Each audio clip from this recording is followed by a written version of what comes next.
After seeing what God did to the Pittsburgh Steelers' pass defense on Sunday, I'm now convinced that Hashem intervenes in our daily lives, and I'm afraid to keep sinning.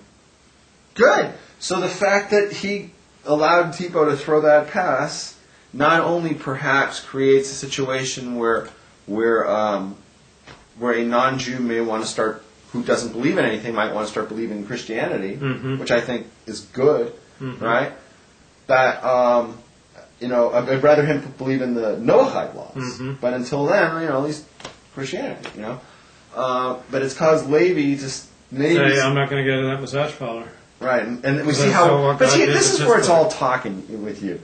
You say, "Oh, I'm now going to be all religious and everything," and then you spend the whole day, putting up on your blog all this stuff about the massage parlor. Well, I wanted people to know about it so that they didn't get sucked in and think that this was acceptable. How is that going to bring you clients? Well, everyone likes to read about hookers next to whorehouses next to shuls. So they'll come for the hookers and they'll stay for the Alexander. How's your business doing? It's not doing so well. Oh, really? Yeah, I'm in pretty dire straits financially. Have you thought about my idea from last week? Opening a whorehouse? No, of going through your entire blog and YouTube and deleting everything. Oh, no, I haven't thought about that. That might be offensive to people. No, I'm not going to. I'm never going to do that. You're never going to do that? No, okay. But I just want some clients. I need to make some money. Yeah, I want some clients, but I'm not willing to do what it takes to get the clients. Well, I'm not willing to take down material that some people might find offensive. Okay, so then forget it. You don't want clients. That's what you essentially just said. I don't think so. I mean, the type of client that I should attract, digs my work. But it's just... You're living in a fantasy world. There's no room for reality in your world. Your fantasy world is everybody loves me, everybody loves my blog, everybody wants Alexander from me, I just have to sit here and look pretty, and everybody's just going to come. Was that your world? How bad do you want to kill me on a scale of 1 to 10? No, that's fine. Not at all. But I'm shocked that LSU is losing. I'm sad that the Cowboys didn't make the playoffs. But most of all, I'm really freaked out about my financial situation. I need to get some clients. I need to get some students. And, come, people start taking responsibility for yourselves and start looking at your own habits that might be causing you needless pain and frustration and diminished functioning and diminished performance and causing you unnecessary fatigue and anxiety. And let's look at those habits of unnecessary tension and let's release them. And we'll both be winners. I endorsed you last. Thank you. On your new, I see what you did with your webpage. Looks very nice. Thank you. If you scroll down to the very bottom of alexander90210.com, you will see Thank you. I put in a testimony. Yes, you're welcome. Okay, Brett, who's in the chat room, go back to the chat room, please. Yeah. Brett, are you still in the chat room? Go to the viewers and Ustream bot? What is that? Don't worry about it. Go to viewers and pull down, please. All right. Well, Brett's not in the chat room, so the Apes has a really good point. If you can shave your beard, you can delete some things on your blog. You don't know me very well. And Malachi thinks it's a good point. How come you don't make a Jewish movie? That's a good question. Boy Wonder wants to know. I made what women want. You can't get more Jewish than that. It says Kimberly Cummings. That is not anything to do with Jewish. Why? He's serious. Dave Hardman, Rick Masters, Tommy Gunn. I mean, some real power in that movie. Really, took a serious look at some Jewish issues and went behind the scenes. All right, I'm going to answer Brett's question now. Okay. Brett asked a great question. We actually have discussed the answer before. It was over a year ago. So I thought we'd do a review on it. Okay.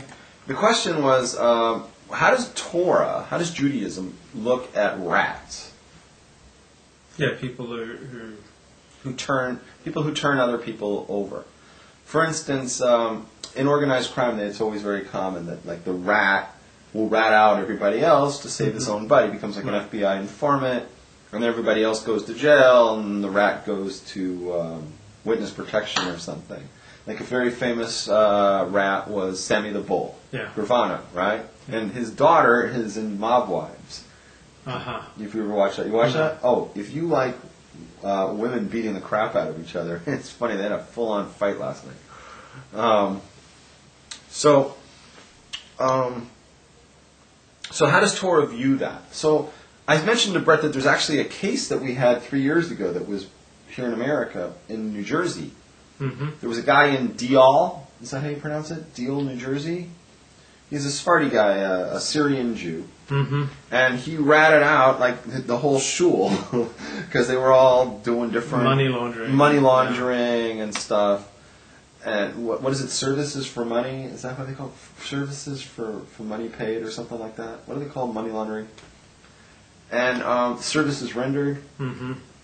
Okay, so he ratted them out because he had gotten busted because he was trying to pass off a bad check at the bank for $5 million or something.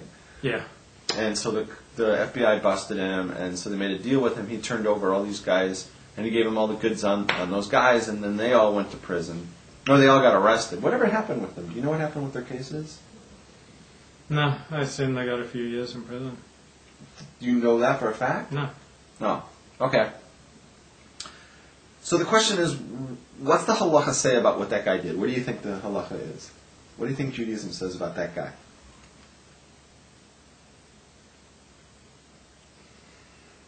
In some cases it's acceptable, in some cases it isn't. Depends on many factors, including whether you're in a basically righteous nation or a basically wicked nation. That's got something to do with it. Okay, so let's get into that. The answer is that we follow what's called Dina Malchus Dina, which is? The law of the land is law to the Jew. And that's the law as practiced, not the law as necessarily on the books. Okay.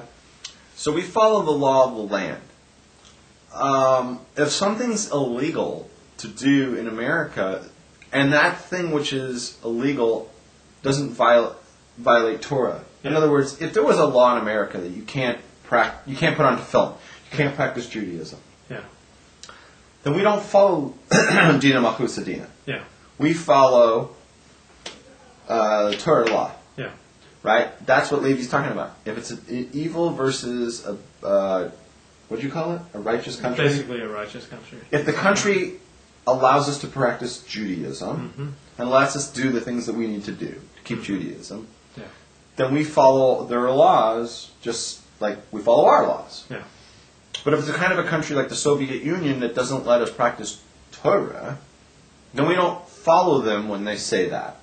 In other words, we follow Torah